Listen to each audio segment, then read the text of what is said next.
Comenzamos la sesión 46ª de nuestro curso sobre el misterio de la Iglesia, iniciando el capítulo dedicado a la nota de la catolicidad. En el nombre del Padre, del Hijo y del Espíritu Santo. Amén. Sancta María sede sapientiae, ora pro nobis. Pues nos corresponde hoy pasar ya a la nota siguiente. Hemos estudiado las notas de la unidad y de la santidad y pasamos ahora a la nota de la catolicidad, la Iglesia católica.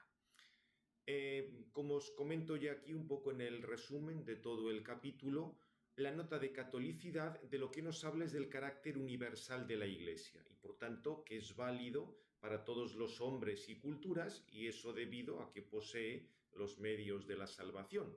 Ciertamente cada cultura está llamada a desarrollarse, pero ese desarrollo conlleva el acoger a Cristo, porque Cristo es quien perfecciona a toda persona y a toda cultura en la verdad. Por tanto, hay que decir que la Iglesia es necesaria para la salvación, aunque está, por supuesto, esa cuestión que veremos con detalle, que aquellos que no han podido escuchar el Evangelio sin culpa propia pueden alcanzar de alguna manera la salvación. Veremos ya de qué modo. Habrá que decir algo sobre las religiones no cristianas, que ciertamente pueden tener elementos de verdad y bondad, pero no poseen un origen divino, entendiendo este término en sentido estricto. Y también hablaremos de la cuestión de los diversos niveles de pertenencia a la Iglesia.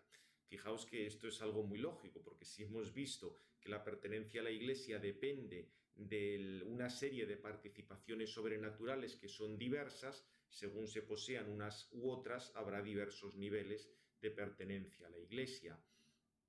También habrá que comentar algo sobre la misión como una consecuencia de esa catolicidad de la Iglesia, porque si hemos visto que la catolicidad nos habla de su universalidad y su valor para todos los hombres, pues la difusión de esto es la misión, porque es el ofrecimiento a todos de la salvación y busca el implantarse en todo el mundo. Y digamos una cosa que es casi como un apéndice, sería una consecuencia de la catolicidad en lo referente a las relaciones entre la Iglesia y la sociedad y las mutuas interacciones de un aspecto y de otro. Como veis, la nota esta de la catolicidad es bastante variada, salen aspectos muy diversos, pero creo que es también muy interesante. Pues vamos a pasar, aquí tenéis el esquema. Primero, catolicidad. Segundo, necesidad de la Iglesia para la salvación. Diversos grados de pertenencia a la Iglesia. El tema de la misión y, por último, la relación Iglesia-sociedad. He preferido titularlo Iglesia-sociedad que Iglesia-Estado porque es mucho más amplio. Al fin y al cabo, el Estado es una determinada forma de organizar la sociedad y relativamente reciente. Es mejor emplear este término sociedad o lo que era el planteamiento clásico, la res pública, que es más amplio. Bien, pues comenzamos en la página 489, recordando los elementos fundamentales de esta nota. Haremos algunas observaciones históricas y luego veremos qué nos dice el catecismo. Fijaos que el término católico no aparece ni en la versión griega de los 70, o sea, ni en el Antiguo Testamento en griego, ni en el Nuevo Testamento. Por eso, para ver el significado hay que acudir al griego profano. En Aristóteles, por ejemplo, katolon significa según el conjunto, algo general. En el siglo IV o III a.C., Zenón, en el estoicismo, escribía un tratado sobre los principios generales y los denominaba católica, principios generales, principios comunes. Polibio, en el siglo II a.C., para referirse a la historia universal y común, decía que estaba hablando tes catholiques kai koineis historias. O sea, veis, historia católica en el sentido de universal y relacionada con común. Ya en el uso estrictamente cristiano aparece por primera vez en San Ignacio de Antioquía, ya lo habíamos recordado, y tiene el sentido tanto de iglesia universal como de verdadera iglesia. En realidad son dos cosas relacionadas. Si es la iglesia verdadera, vale para todos. O sea, como veis aquí, universalidad y verdad están relacionadas. Clemente de Alejandría lo aplica a la Iglesia y en el ámbito latino, como tantas otras veces, es Tertuliano el que nos ofrece en primer lugar este término. También sale en el canon de Muratori. Respecto a los símbolos de la fe, no está en el símbolo de Nicea, pero sí en el de Constantinopla, probablemente tomado del símbolo de Epifanio. Respecto a los autores, los primeros cristianos entendían esto, que la Iglesia era católica en el sentido de que tenían hermanos en todo el mundo, que la Iglesia estaba en todos los lugares frente a las sectas o a los cismas que se limitaban a un determinado lugar. Acordaos lo que habíamos visto del cisma donatista. San Agustín por eso insistía en la católica, la Iglesia católica, frente a los donatistas, cuya iglesia era solo un rinconcito de África. Por otra parte, es la Iglesia verdadera, la que ha conservado la pureza de la fe. De todos modos, se difundió más el sentido de extensión geográfica universal, y esto había pues diversas imágenes patrísticas. El término Adán, si se pone en griego, las 4 letras indicaban pues los 4 puntos cardinales, o la túnica multicolor de Jacob, o la visión de Pedro en Jope, donde en esa manta había todo tipo de animales, o el momento de Pentecostés, con multiplicidad de lenguas, algunas cifras simbólicas. O sea que, digamos, con todas estas cosas encontramos en los padres bastantes imágenes que nos hablan de esta característica de la catolicidad. Y también el carácter de totalidad se entendió en el sentido de que es válida para todos. Independientemente de que llegue a muchos o a pocos, por valer, vale para todos. Y en ese sentido se relaciona con la unidad. Precisamente dentro de esta comparación notas-causas que estamos haciendo, la catolicidad sería como el aspecto material de la unidad, o sea, aquellos que se encuentran bajo la unidad, los que están unidos, aquellos que son determinados por esta forma, que es la unidad de la Iglesia. Por eso lo que dijimos, la unidad de la Iglesia se relaciona con la causa formal y la catolicidad con la causa material, aunque ahora diremos más adelante un poquitín más sobre esto. Si nos fijamos en el catecismo de la Iglesia Católica, encontramos pues estos sentidos etimológicos que hemos visto: poseer la totalidad, insiste sobre todo en la totalidad de los medios de salvación, y el de universalidad, en cuanto que es enviada a todos los hombres y a todos los pueblos. Fijaos, el texto del catecismo son los números 830 y 831. El rey nos enseña, como hemos visto, la palabra católica significa universal en el sentido de según la totalidad o según la integridad. Y dice que es católica en un doble sentido. Es católica porque Cristo está presente en ella. Allí donde está Cristo Jesús está la Iglesia Católica. Cita el texto ese de San Ignacio de Antioquía, que es la primera vez que se aplica a la Iglesia. Y también en el sentido de que digamos, en ella subsiste esa plenitud del cuerpo de Cristo unido a su cabeza, por eso recibe la plenitud de los medios de salvación. O sea, un primer sentido por esa presencia de Cristo y todos los medios de salvación, la vida sacramental, el ministerio ordenado, la sucesión apostólica, y por eso indica que ya desde Pentecostés la Iglesia es católica y lo será hasta el día de la parusía. Con lo cual, primer sentido, en ella está Cristo y todos los medios de salvación. Pero en relación con esto, también es católica porque ha sido enviada por Cristo en misión a la totalidad del género humano. Fijaos que aquí está relacionando ya la nota de la catolicidad con la misión, como veremos también nosotros más adelante. Recuerda que todos los hombres están invitados al pueblo de Dios. Este pueblo por eso es uno y único y se debe extender por todo el mundo. Y aquí pone la comparación que Dios, que creó una única naturaleza humana, decidió reunir a sus hijos dispersos. Y de ahí ese carácter universal que distingue al pueblo de Dios, y esto es algo que procede del mismo Señor, y lo de buscar reunir a toda la humanidad bajo Cristo como cabeza en la unidad del Espíritu Santo. Es un texto de Lumen Gentium 13, con lo cual, como veis, presenta más o menos todas las cosas que hemos dicho antes desde el sentido etimológico y el sentido patrístico de esta palabra. Profundizando un poco más desde el punto de vista especulativo, podemos comparar la catolicidad a la causa material de la Iglesia. Fijaos que hemos dicho que la fuente última de la catolicidad está en el designio salvador de Dios. Cuando San Pablo, en la primera carta a Timoteo, invita a orar por todos, es en razón de que este designio pues, quiere abarcar a toda la humanidad. No vale solo para un grupo o para otro, sino que en principio está abierto a todos. O sea, en ese sentido, la actuación de Cristo tiene como finalidad salvar a toda la naturaleza humana, recapitular todas las cosas y que Él sea cabeza del cuerpo místico. Esto ya lo hemos visto, y que se difunda la gracia de salvación. También habíamos visto que el Espíritu Santo vivifica el cuerpo de la Iglesia, y también pues que ese espíritu, la gracia, puede difundirse incluso más allá de los límites visibles de la Iglesia.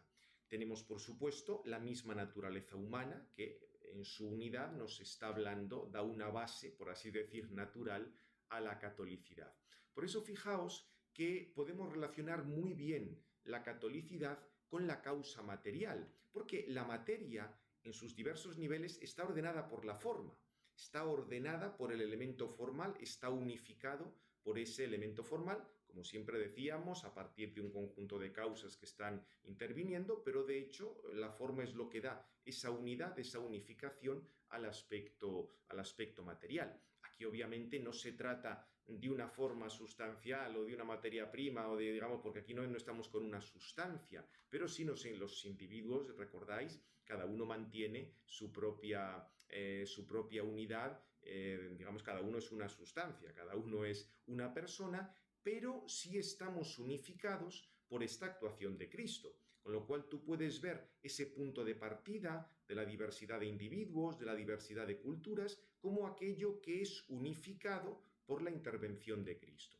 Entonces, en ese sentido, la catolicidad lo puedes relacionar con la causa material. Diríamos que aquí habría que estudiar en qué sentido los individuos y también las culturas entran en esa unidad de la Iglesia. Son informados, reciben una nueva forma para integrarse en esa realidad superior. Bien, ya hemos ido diciendo, y creo que esto a estas alturas del curso estará claro, que esta integración se da mediante las participaciones sobrenaturales. Digamos ahora lo que nos correspondería estudiar en esta nota es en qué medida estas participaciones se relacionan con el sustrato humano de la Iglesia, en concreto pues con la realidad de las culturas o la realidad de los individuos, y hace que se vayan integrando en la Iglesia.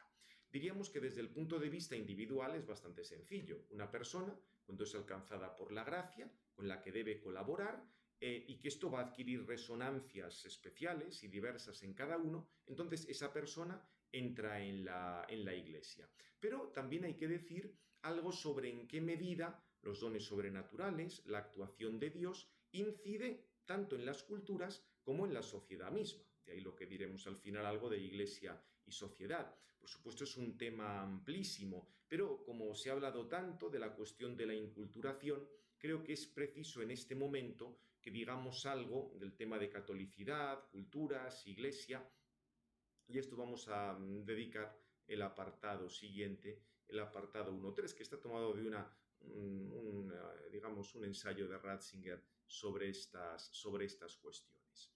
Por una parte, diríamos, hay que tener presente que la catolicidad ya está en la Iglesia, en cuanto Iglesia que congrega.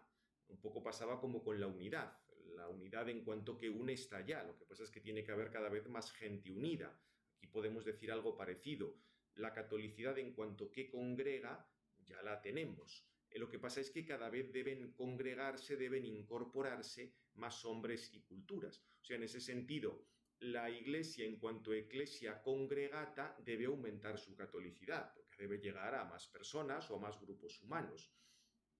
Y la catolicidad supone la incorporación de los diversos pueblos con sus culturas correspondientes, en cuanto que no se opongan a la revelación. Fijaos de nuevo el tema, lo de la causa material. La materia es ordenada por la forma, entonces habrá diversidad en unos y otros, pero pueden ser incorporados a la Iglesia, manteniendo cosas que, diríamos, no se opongan a la revelación. En última instancia, la variedad que hay en la creación, siempre puedes decir que procede de Dios. Obviamente hay un designio de unir a todos en la Iglesia, pero variedades de tipo natural o de tipo cultural, pues eso es algo que procede de las mismas causas que, diríamos, explican el género humano, explican un poco el desarrollo de las sociedades, de la historia y todas estas cosas. Bien, vamos a hacer primero unas consideraciones sobre la cultura y la religión, ver un poco cómo se relacionan cultura y religión en estas páginas, y luego pasaremos al gran peligro que hay al tratar estas cosas es reducir la verdad a la cultura. O sea, hay que ver primero relación cultura-religión, pero luego advertir que está de fondo el tema de la verdad y que tú no puedes identificar digamos, la verdad con la cultura. Son un poco los dos aspectos que debemos tener presentes en este tema. Vamos a ver esto, que ya os digo, está tomado creo que está puesto en la bibliografía, de un opúsculo de Ratzinger sobre estos temas de cultura y religión. Fijaos que el término cultura tiene un sentido amplísimo. Cultura literalmente es lo que debe ser cultivado. Es el participio futuro del verbo colo. Es el mismo que se utiliza para adorar o incluso para cultivar la tierra. Hay términos como agricultura o este tipo de cosas. O sea que ya etimológicamente nos está hablando de una actividad que tiene que ver con el cultivo, con el desarrollo. Lo que pasa es que en el mundo occidental, sobre todo como consecuencia de la Ilustración, a veces se ha contrapuesto cultura a religión. Lo que pasa es que en la mayor parte del mundo la religión forma parte de la cultura, no solo forma parte, sino que determina la cultura. Los ilustrados, en cambio, querían contraponer cultura y religión. Por eso lo que no es razonable es plantear que tú puedes llegar a una cultura, queda todo igual, quitas una religión por otra y ya está. No, diríamos, la cosa no es tan sencilla. Hay que hablar de un diálogo de culturas, de una relación entre unas culturas y otras, un enriquecimiento mutuo, una corrección mutua, pero siempre, esto ya digo, hay que tenerlo claro desde el principio, a partir de la apertura a la verdad. O sea, el intercambio de culturas o el enriquecimiento de culturas tiene que ser en la medida en que una puede aportar a otra una verdad de la que carece. Si no, evidentemente, sería todo un diálogo de sordos. Para afrontar esta cuestión, podríamos partir de una definición general de cultura. Podríamos decir que la cultura es una forma de expresión de valores o de conocimiento de la realidad que caracteriza la vida de una comunidad y que se ha formado a lo largo de un desarrollo histórico común. O sea que, diríamos, aquí aparece el aspecto comunitario, pero también el aspecto de verdad, el aspecto de los valores, etcétera, que es ahora lo que vamos a, digamos, a desgranar un poco. Fijaos que en esta presentación de cultura, forma de expresión de valores y conocimiento de la realidad que caracteriza la vida de una comunidad y que se ha formado a lo largo de un desarrollo histórico común, hay varios aspectos. En primer lugar está el tema del conocimiento y los valores. O sea, una cultura tiene que ver con una manera de comprender el mundo, de afrontar la presencia del hombre en el mundo, pero no de un modo puramente teórico, sino también práctico, concreto, con actuaciones concretas, con modos de comportamientos concretos, porque lo que busca es la realización del hombre en el mundo y además no de una manera meramente individual, sino también comunitaria y social. O sea que, por tanto, el tema es el del conocimiento y el tema de la sociedad. Por eso, como hablamos de un conocimiento y de una actuación moral, tarde o temprano se acaba planteando el tema de Dios. Y de hecho, digamos, las diversas culturas van a ser diversos modos de respuesta a ese tema. Como os comento aquí, tomado de lo de Ratzinger, podríamos decir incluso que en el fondo las diversas culturas son maneras de interpretar lo divino. O sea que, digamos, lo divino, la cuestión de la religión está desde el principio. Por eso, en segundo lugar, la cultura tiene que ver con un fundamento de esa sociedad, pero que va más allá de lo visible y de lo meramente racional, entendiendo racional casi en un sentido de racionalismo, o sea, como el sentido que de una razón está que se ha entendido a veces de una manera tan limitada en el occidente post-ilustrado. Sí, habría que decir que es racional en un sentido mucho más amplio, pero diríamos para algunos estándares occidentales no sería racional, como pensad que para muchos de estos materialistas todo lo que no es visible ya no es racional, no. Digamos, cuando hablamos de cultura se refiere a un fundamento muchas veces de cosas invisibles o hace referencia a experiencias del pasado, experiencias comunitarias, lo que sea. Es un poco lo que os indican aquí. La cultura tiene que ver con ese fundamento que va más allá de lo visible y lo racional, con referencia a experiencias primordiales, sabiduría de los antepasados, y esto además en relación con lo divino. Fijaos que de hecho las crisis de la cultura, de las culturas, aparece cuando una cultura no es capaz de poner esa herencia suprarracional con un nuevo conocimiento crítico. Aparece una nueva situación, un nuevo conocimiento crítico a la cual pues, no siempre se puede responder y eso ocasiona pues, una cierta crisis de esa cultura, que digamos porque se cuestionaría ese fundamento y tal cultura perdería su vitalidad. También en tercer lugar, y esto es muy importante, cuando hablamos de cultura tenemos presente el carácter de desarrollo y progreso. El mismo término nos habla de ese participio futuro, o sea, el mismo término nos habla de un progreso y de una mirada hacia el futuro. Aquí es interesante respecto a la consideración del tiempo, aunque sea simplificar muchísimo, que en las culturas orientales tendríamos un mundo cósmico estático con múltiples ciclos que se van repitiendo, frente a una cultura bíblica con una dimensión más lineal de la historia, con un inicio y con un fin. Pero en todo caso, diríamos, la cultura evoluciona desde dentro como expresión pues, de esa facultad del hombre de ir más allá, de trascenderse o como se quiera llamar. Por eso cuando se habla de encuentro de culturas y de evolución de las mismas, no se trata de que se quita un trozo de una cultura, se pone otra cosa de otra y todo queda igual, no, digamos es una transformación bastante más profunda. Y fijaos que, digamos, a partir un poco de estas ideas, ya de la mano de, un poco resumiendo lo de Ratzinger, hablaba de, digamos, estas líneas generales sobre la fe y la cultura para entender la nota de catolicidad. El punto fundamental de una cultura tiene que ser la apertura a la verdad, y ahí no se puede prescindir de la cuestión acerca de Dios o acerca del fundamento último. Acordaos que la verdad siempre consiste en una adecuación o una asimilación a la realidad, en este caso a Dios. Obviamente la fe cristiana sabe que muchas de sus expresiones culturales pues hay un amplio influjo humano y eso puede purificarse o puede modificarse de una a otra, pero claro, el centro no es eso. O sea, aquí el centro de la cultura cristiana no es, por ejemplo, qué color se emplea para referirte a los difuntos o las conmemoraciones de difuntos, si negro, morado o blanco. La cuestión no es esa, sino la redención del hombre, la revelación de la misma verdad que es Cristo. Esta comunicación de la verdad precisamente es lo que libra al hombre de la alienación, de la división y lo que permite que una cultura se desarrolle, porque si una cultura no busca la verdad, no tiende a la verdad, pues eso no consigue nada. Por eso fijaos que en este sentido de un desarrollo dinámico de la cultura, hay que decir que la fe misma ya es una cultura, porque tiene ese aspecto que dinamiza, que va moviendo hacia la verdad. Por otra parte, en el caso de la Iglesia, el sujeto de la cultura no es una tribu, una etnia o una nación, sino todo el pueblo de Dios que existe en diversos ámbitos culturales. Fijaos que esto fue una novedad aportada por el cristianismo, porque en el mundo previo, diríamos, y todavía hoy, en general en los grandes grupos humanos de Oriente, hay una identidad o indivisibilidad del sujeto cultural. Quizá la única excepción sería digamos, en el budismo, que pueden convivir dentro de este planteamiento varias culturas, pero aún así con un planteamiento filosófico religioso muy peculiar. Porque ya digo, como el budismo es prácticamente un cierto agnosticismo religioso bastante sofisticado y con experiencia milenaria.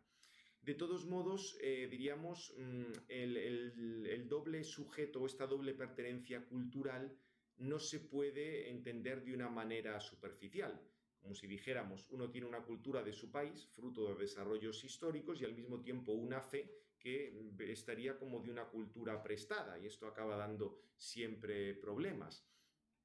Sería un poco la idea esta del planteamiento de la Ilustración, que reducía la cultura a mera estética o una forma exterior y la religión a un sentimiento indeterminado respecto a la divinidad.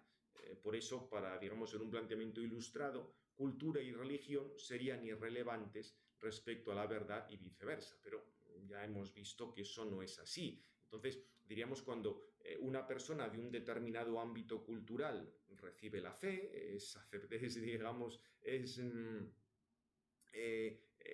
se acerca a Cristo, recibe esa unión con Cristo, también se producen cambios en su modo de ver la propia cultura, lógicamente. Eso tiene una serie de repercusiones, en cada caso serán distintas. Por otra parte, ya hemos comentado que la cultura tiene que ver con el ordenamiento de los valores y tarde o temprano acaba saliendo la cuestión de Dios. Cuando la fe encuentra otra cultura, que hasta ese momento pues, desconocía la fe, era extraña a la fe, no es cuestión de que se disuelvan ambas, o que se proponga un cristianismo reducido a ideas vacías y desaparezca la cultura local. No, lo que sucede es que, diríamos, esa cultura se ve enriquecida y transformada desde dentro gracias a la fe, que también, por supuesto, habrá un proceso de conversión. Acordaos el mismo tema de Abraham cuando Dios se le presenta, se produce en él un cambio cultural, sale de su país, deja la casa paterna. Ahora, eso no quiere decir que Abraham perdiera toda su herencia cultural, pero evidentemente en él hay un cambio, se da una transformación en el campo de la cultura.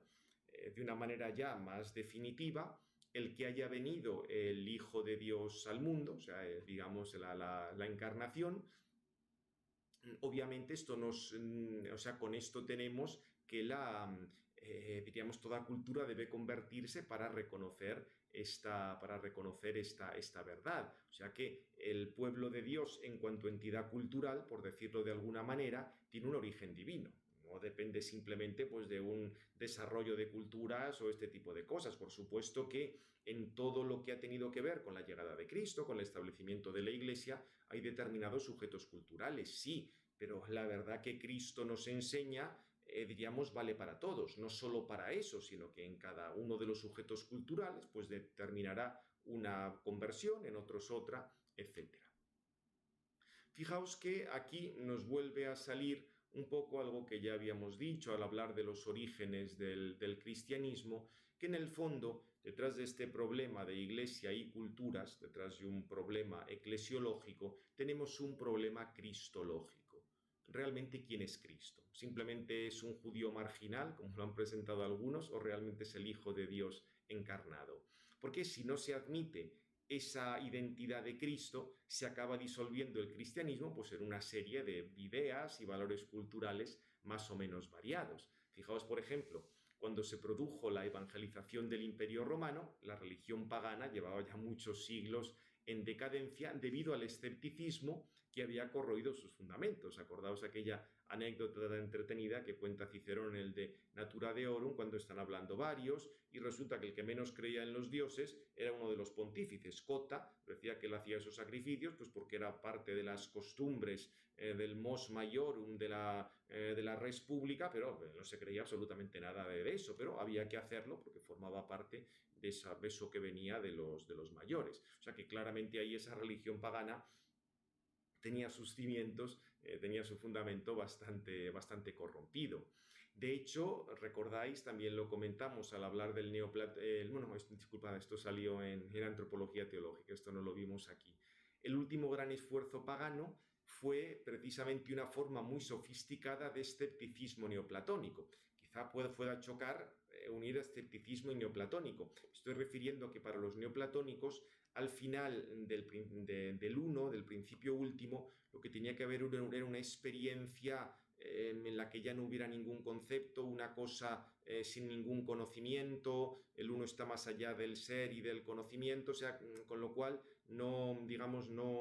el tema ahí de la verdad no entraba con tanta claridad, porque ese principio, como os digo, estaba más allá del ser y de la razón y permitía albergar en las diversas hipóstasis, sobre todo en la del nous o en la de sí, más bien en la del nous o incluso algunos diosecillos en la Sige, otros, digamos, todo el conjunto pagano de los dioses.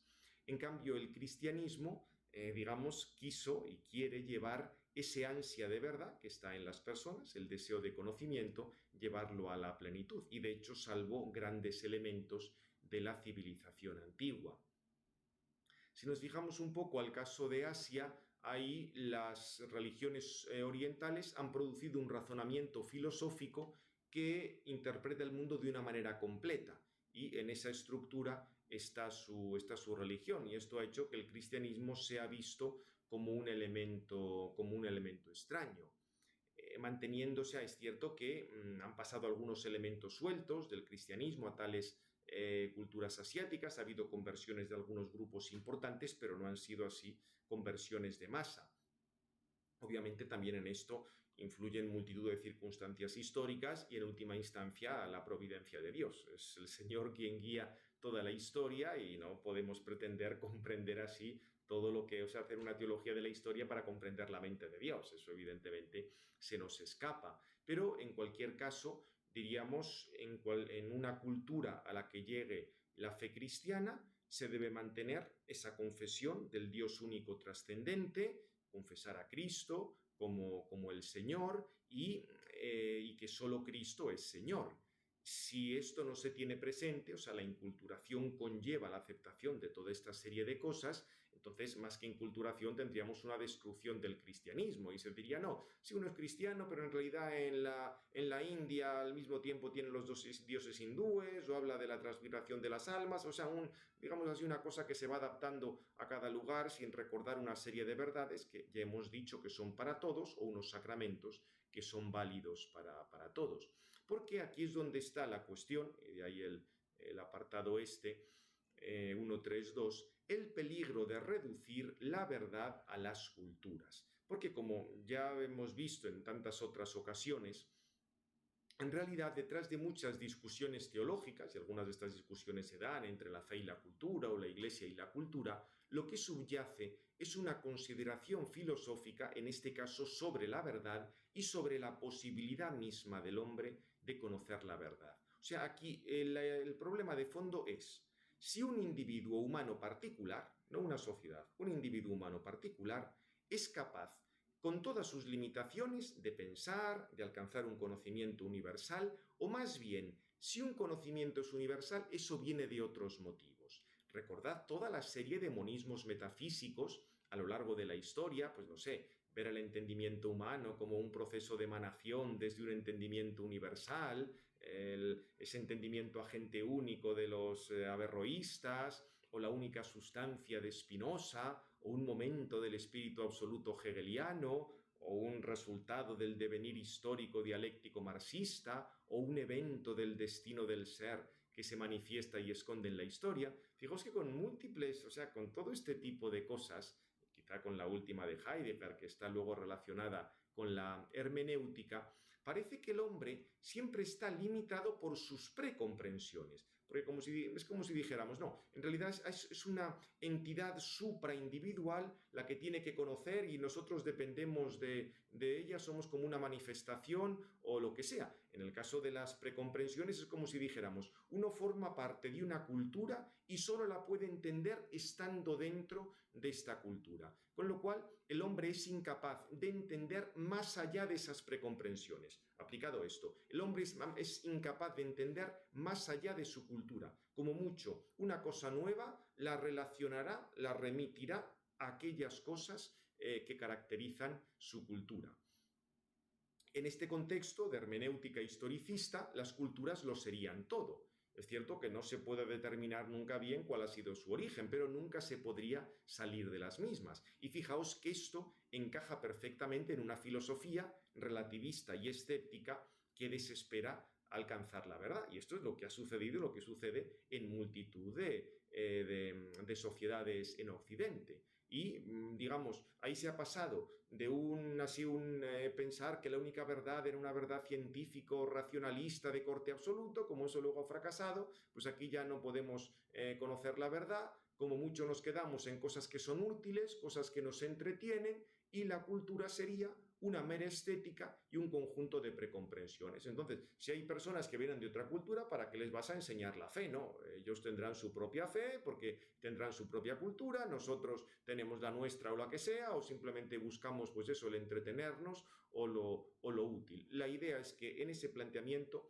no se puede conocer la verdad porque solo tendríamos meros marcos de referencia. Obviamente esto es una estupidez.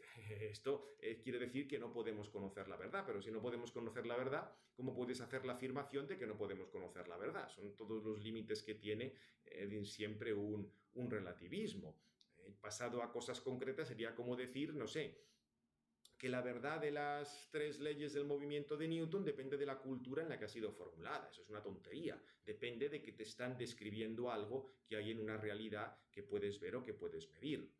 Por eso digo que la característica propia del hombre es precisamente que puede superar esas precomprensiones, que puede superar su cultura para adecuarse de una manera nueva a algo que le viene del exterior. Por eso es muy significativo, como os digo aquí, que esta hermenéutica historicista se presenta al mismo tiempo que los intentos de reducción del hombre a mero animal. Porque claro, los animales se mueven por emociones de lo que les ha resultado agradable y desagradable, y sus comportamientos están marcados por el grupo, por la manada. Tú puedes hablar de una cultura en determinados animales, una cultura entre comillas, en el sentido de que el comportamiento de un individuo está marcado necesariamente por el grupo. En el caso nuestro, no. Tenemos la libertad, tenemos la capacidad de conocer de una manera universal, de descubrir nuevas diferencias en las cosas que no necesariamente se deben interpretar a la luz del conocimiento anterior. Sobre esto en el apéndice, cuando hablo de los preámbulos de la fe, el apéndice del conocimiento, ahí me detengo más en estas cosas. Y pensad que no hace falta tener una verdad completa y absoluta, que eso es un mito del racionalismo. Para la verdad basta simplemente que yo me pueda adecuar a la realidad, una verdad que cada vez voy conociendo mejor. Por eso, diríamos, habría que ver las culturas como una expresión de una búsqueda de la verdad, pero al servicio de la persona. No es que la persona esté al servicio de la cultura, es la cultura la que tiene que estar al servicio de la persona, la que sirva para enriquecer a las personas, y de este modo también las culturas van mejorando. Obviamente la gran mejora de cualquier cultura es la intervención de Dios, el aceptar que Él ha mandado al mundo a su Hijo encarnado. O sea que, diríamos en conclusión, había que decir que la cuestión de las culturas conlleva unas consecuencias filosóficas y teológicas muy profundas. Un planteamiento adecuado de lo que es la Iglesia, que ya hemos visto que es el sacramento de salvación de los hombres en Cristo, es el marco necesario para abordar tal cuestión. Y hay que recordar pues, lo de las fuentes de la catolicidad que hemos dicho, las características de cada pueblo que pueden, digamos, dar lugar a expresiones que sean complementarias de la fe, pero manteniendo siempre ese carácter de verdad y ese carácter de revelación. O sea, lo que nunca puede hacerse es la defensa a ultranza de ciertos elementos culturales que se opone a Cristo, porque eso sería catastrófico, ¿no? Es que aquí en esta cultura es normal que, no sé, uno se case con 4 mujeres o con 5 o con 10. No, mire usted, esto está en contra de la revelación que nos ha transmitido el Señor, con lo cual esa cultura deberá ser mejorada, deberá ser corregida en este punto si alguien de esa cultura se hace cristiano. Creo que es bastante claro. Fijaos que si no se acepta esta revelación de la verdad que nos ha traído Dios y, digamos, previamente incluso la posibilidad que tenemos de conocer la verdad y adecuarnos a la verdad, no se aceptaría de hecho la posibilidad de intervención de Dios en la historia con unos medios concretos, y eso al final querría decir que niegas la trascendencia de Dios. Y si una cultura se cierra positivamente a Cristo, quiere decir que se ha opuesto a la verdad, con lo cual sería el fracaso de dicha cultura. Una cosa es que no hubiera conocido a Cristo y se hubiera desarrollado sin conocer a Cristo. Bien, pero si se le presenta y lo niega, pues quiere decir que esa cultura está fracasando en cuanto a lo que tiene que ver con abrirse a la verdad y con avanzar hacia la verdad y, por tanto, ayudar a la persona.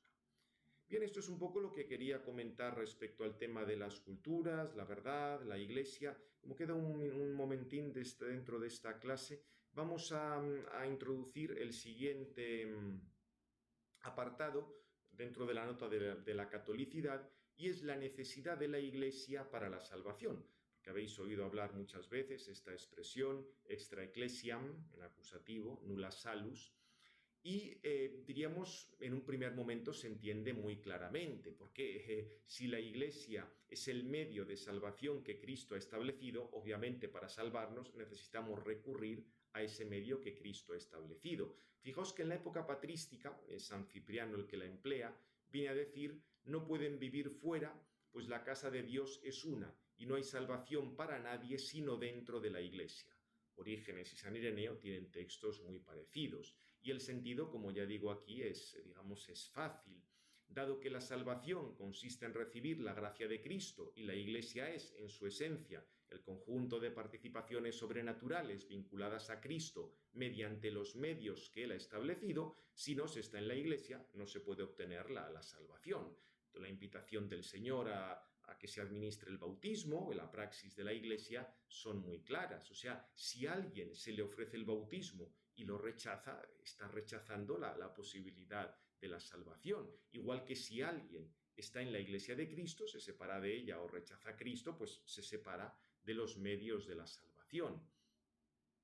Fijaos que, diríamos, esta expresión se está refiriendo en principio a aquellos a quienes se les ofrecen estos medios de salvación, que era la situación en la que hablaban los cristianos de los primeros siglos. En aquel momento pues se pensaba que prácticamente la fe había llegado a todo el mundo, era muy poca la gente que quedaba que no le había llegado la fe. Por eso se pensaba, si alguien no es cristiano es porque no ha querido bautizarse. Lo que pasa es que sabemos, o alguien que está en la Iglesia, digamos, no ha querido permanecer. Pero veremos que luego hay que ampliar la perspectiva conforme, digamos, se presentaron nuevos problemas. Lo que pasa, vamos a dejarlo ya aquí para no alargar más la clase y comenzamos reiterando o explicando esta expresión según la enseñanza del Catecismo de la Iglesia. Gloria al Padre, al Hijo y al Espíritu Santo, como era en el principio, ahora y siempre, por los siglos de los siglos. Amén. Del Padre, del Hijo y del